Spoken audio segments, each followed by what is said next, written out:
Good morning, students. In the last class, we discussed about opportunistic mycotic infections. That includes, if classification-wise, yeast-like and molds. So, the next part of opportunistic infections is zygomycosis, which very commonly seen during the treatment of cancers and also in the transplantations. These are group of fungi which are aseptate and contains of Rhizopus species, Mucor species, Absidia species. Mainly in the Rhizopus, you have the Archegos, Mucor, the species is Resmosus, and Absidia corymbifera. And the second part is entomophtha mycosis. Entomophtha means initially these fungi are pathogenic to insects. So they are not transferring to insects, but initially they cause major infections in the insects that enters in the same way as mucormycosis under by inhalation and other ways. Entero means in Greek insect. That includes Conidiobolus species and Bestiobolus species. Mucormycosis is very important short note in the exam.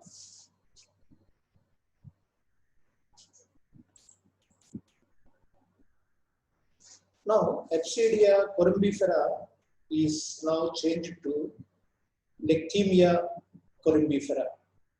So, sometimes just you will get a 2 marks question or 4 marks question, Lectemia corymbifera. Then you have to write about mucormycosis.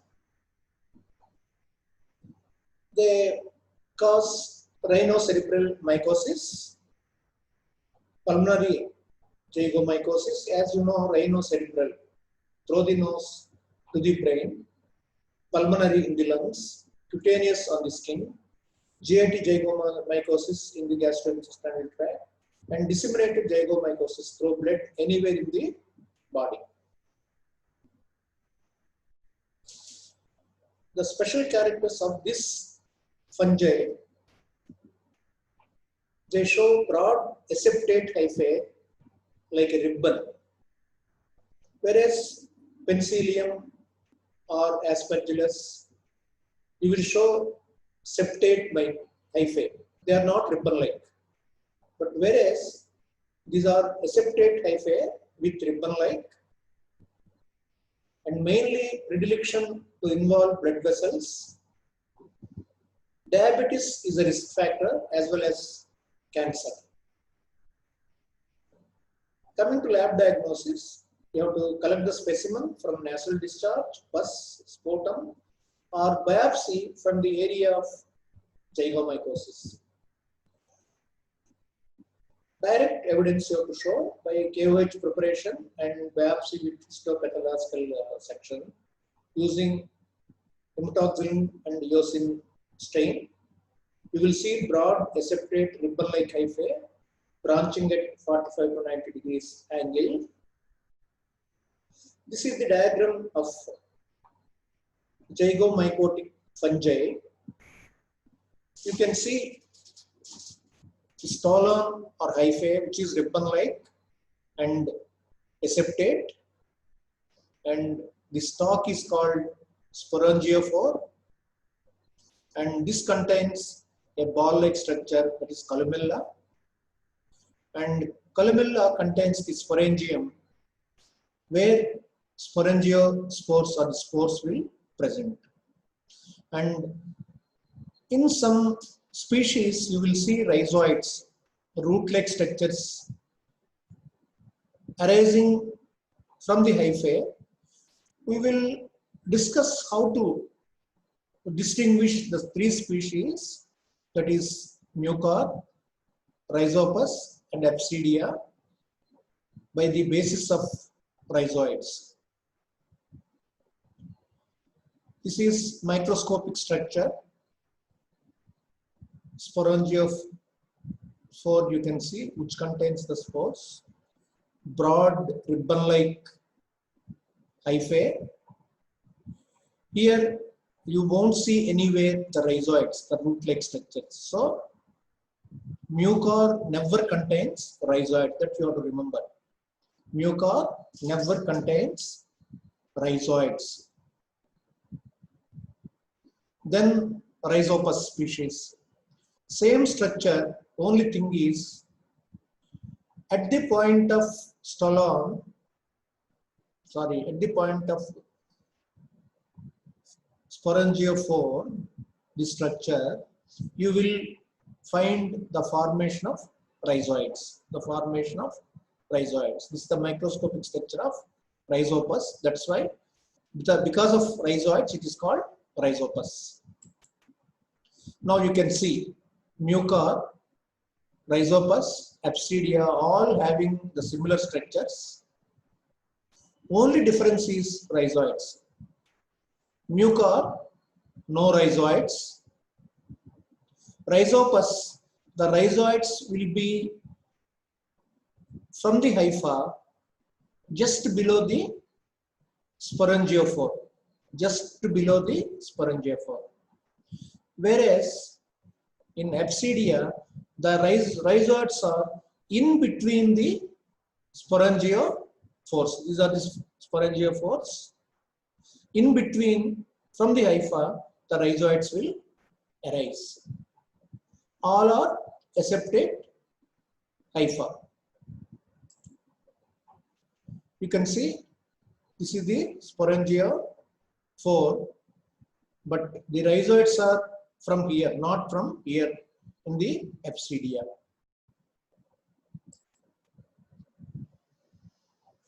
Now, fungus colony, lactophenol cotton blue, microscopic picture. Mucor, the colony is grey brown, branched sporangiophores, rhizoids absent, that is kept in the red. You have to remember, no rhizoids in Mucor species. Rhizopus, light to dark grey, the colony, distinct rhizoids below sporangiophores, ovoid columella. Here is Absidia, white to pale grey, the colony. Rhizoids are present in between the columella, in between the sporangiophores and pear-shaped columella. So here no rhizoids, rhizoids from the sporangiophore and rhizoids in between the sporangiophores in the hyphae. Now this is the zygomycotic clinical picture. This is where a venous line is kept for blood transfusion or saline transfusion or dextrose transfusion, wherever, whatever may be, in a cancerous patient. So during that process, because of moisture, everything, they are immunocompromised.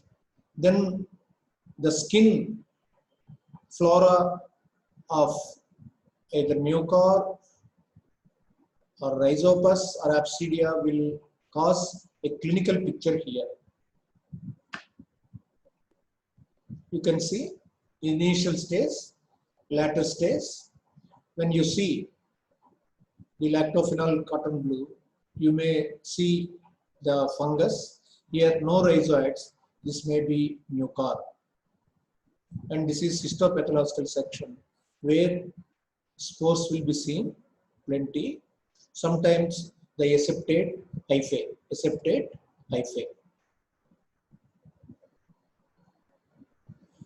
Treatment is intravenous amphotericin B, surgical drainage, sometimes removal of the part which is infected, that is resection, good medical control of diabetes as well as cancer treatment.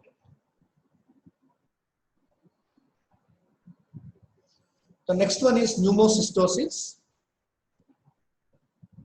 Initially, it was thought as a bacteria, but later analysis of DNA and RNA, they come to a conclusion it is a fungus. So now it is included in mycology. Previously, it is called as Pneumocystis carinii. Now it was changed to Pneumocystis jirovecii. Again, this Pneumocystis jirovecii is very important short note in the exam. Sorry, previously thought as protozoa. It is not bacteria, protozoa, but now it is called as fungus. Has three forms: cyst, sporozoites, and trophozoites. Clinical picture, you will see primary atypical pneumonia and extrapulmonary pneumocystosis. You will see what these two things.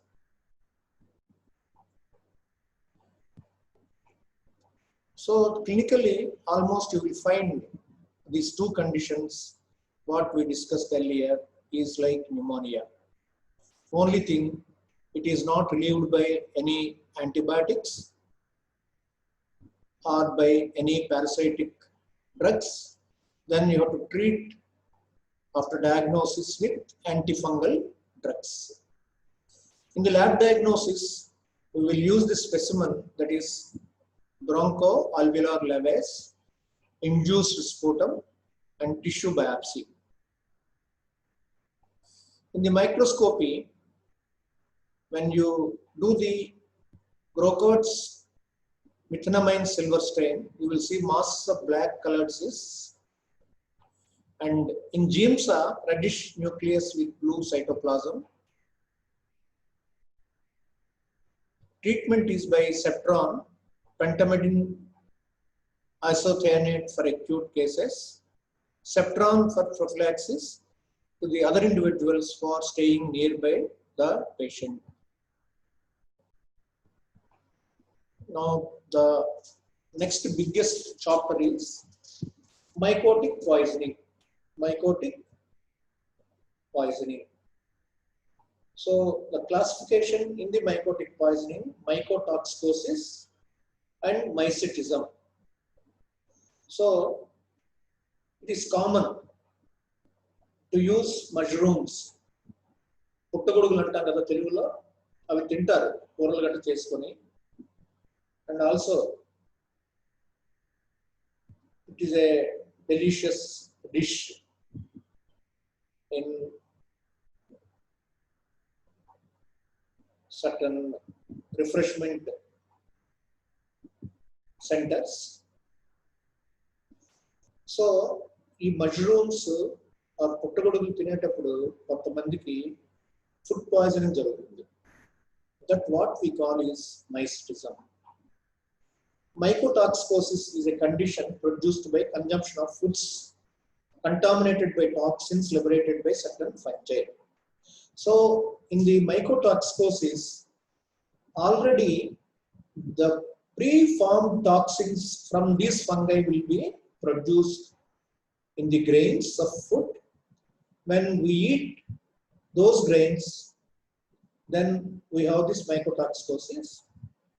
Whereas in the mycetism, a condition to the toxic effects due to eating poisonous fleshy fungi, those are mushrooms. పుట్టగొడుగులను కూడా మనం fungus అంటాం. These are mushrooms. You can say these are eatable mushrooms because they are white, they are not having any color. Whereas these are poisonous mushrooms.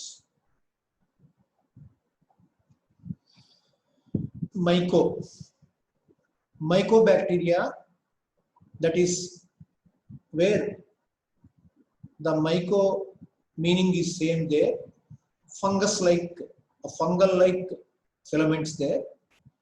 But myco here, a fungal origin. Myco, fungal, toxins origin. Toxins originated from fungi. So these are toxic substances produced by fungi, mainly molds, growing on crops, grains in the field or in storage. So this is very common practice. You will see the photographs that we are eating knowingly or unknowingly certain foods which are contaminated by this fungus. A secondary metabolites of a fungus that produce toxic results in another organism. Unlike bacterial toxins, fungal toxins are not proteins and therefore are not usually detectable by the immune system of the humans and animals. Lack of visible appearance of fungus does not negate presence of mycotoxins. Toxins can remain in the organism after fungus has been removed. Cytotoxic, they are cytotoxic. They disrupt cell structures such as membranes and process such as protein, DNA, and RNA synthesis. Can be heat stable, not destroyed by canning or other process. Once we discussed about canning of foods, otherwise called tinned foods. In the tinned foods, the food is already contaminated with this fungal toxin. It is not destroyed in the process of canning. Now, what are the fungi that produce the toxins? What is the substrate and what is the mycotoxin? Aspergillus flavus, you will see in maize, groundnut, oil seeds, and cotton seeds. Maize, I will show you the photograph. Groundnuts, I will show the photographs. Even if you see the appearance of the fungus there, without bothering, we will eat. It produces a toxin called aflatoxin. Aspergillus parasiticus, you will see on maize, groundnut, oilseed, cottonseed. It is also aflatoxin. Aspergillus nomeus, you will see in the maize, groundnut, oilseed, cottonseed, and aflatoxin. Aspergillus acraceus, you will see on barley and wheat. The mycotoxin is ochratoxin. Aspergillus carbonaris, you will see the grapes, wine, and coffee. The poison is ochratoxin. Fusarium oxysporum, wheat, barley, and maize. The mycotoxin is fumonisins. Fusarium other species, wheat, barley, and maize, T2 toxin. And Penicillium verrucosum, wheat, barley, and maize, again ochratoxin. And Claviceps purpura in rye, generally wheat or rice, rye, because of the toxin is ergotoxides. And Stachybotrys, the hay, gaddantam kada, dandulo untundi, Satra toxins. So these are what all toxins will be produced by this species, mainly on the maize, groundnut, oilseed, cottonseed, barley, wheat, grapes, wine, coffee, rye, and hay.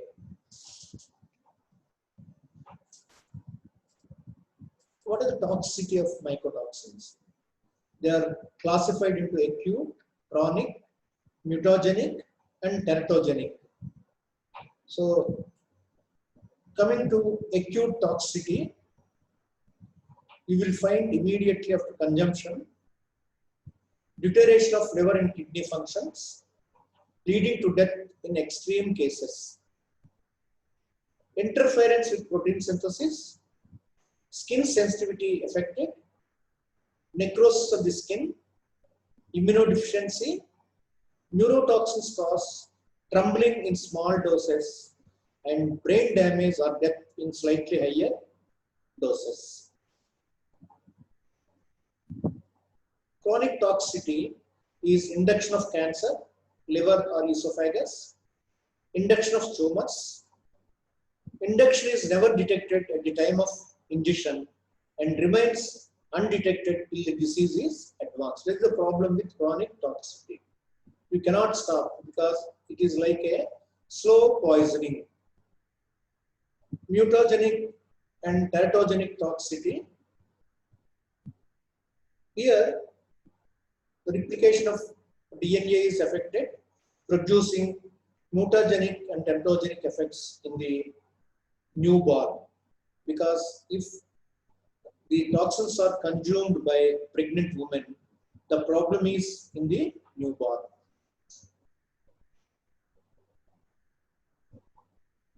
What are the effects on the human beings?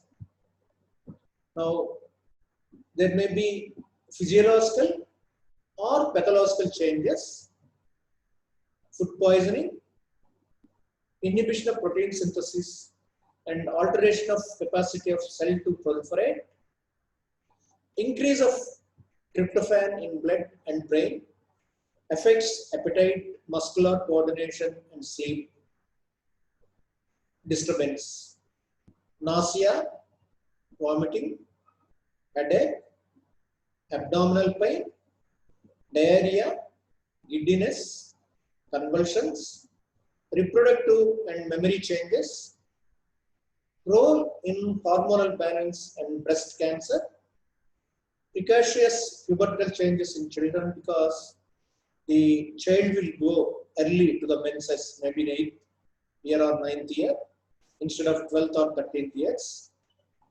Breast enlargement in boys, that is called gynecomastia.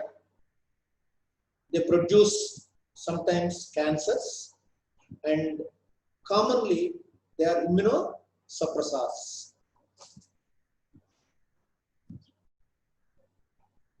What are the organs affected by these toxins? Vascular, that is on the blood vessels, aflatoxin. On the digestive system, aflatoxin, T2 toxin, and vomitoxin. And respiratory system, trichothecins. Nervous system, trichothecins. And cutaneous system, trichothecins. Urinary system, orthotoxin A and citrulline. And reproductive system, geranium and T2 toxin. And immune system, majority, I told you, all mycotoxins are immunosuppressors. You can see the normal ray of barley or wheat or rice is the normal ray without mycotic infection.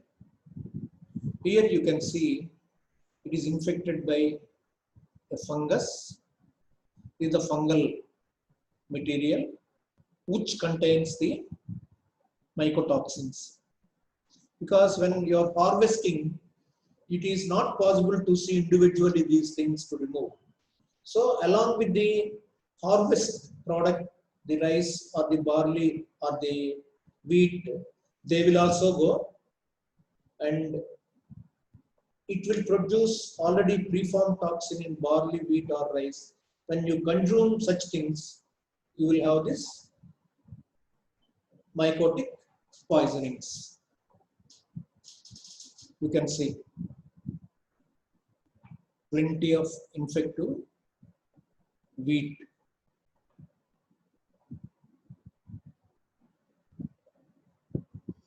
And you can see when you go in certain places, people will be drying these maize products on the road. Then they will remove the seeds and they will pack and they will send for selling the product. So you will see many will be infected like this with this mycotic poisoning species, and these are automatically removed along with the seeds and sent from the farmers to the buyers. Now groundnuts. If you keep groundnuts for longer time, you will see the formation of fungus, mainly aspergillus. And even if they are appearing neat outside, when you remove, you will find the infection of this aspergillus species inside. So without knowing, a lot of groundnuts we will take in a fist and we will try to eat, not taking individual groundnut and seeing inside what it contains. So it is very common practice. The mycotic poisoning will be very common with the consumption of groundnuts. Thank you.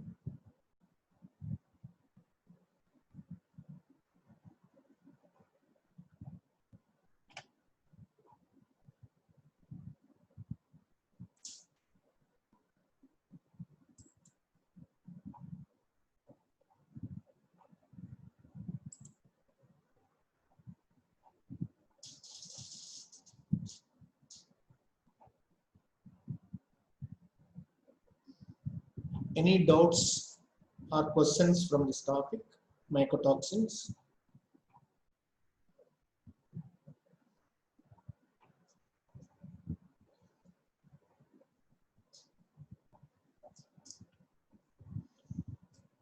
Again, I am reminding you, you will have your second internal assessment exam in the first or second week of August.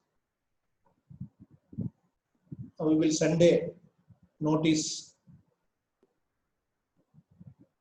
by a circular to your email with the topics that is going to cover in each subject. But microbiology, I told already, the parasitology and systematic bacteriology will be included, and you will have 50 MCQs for 1 hour in all 4 subjects. Be prepared from now onwards. After the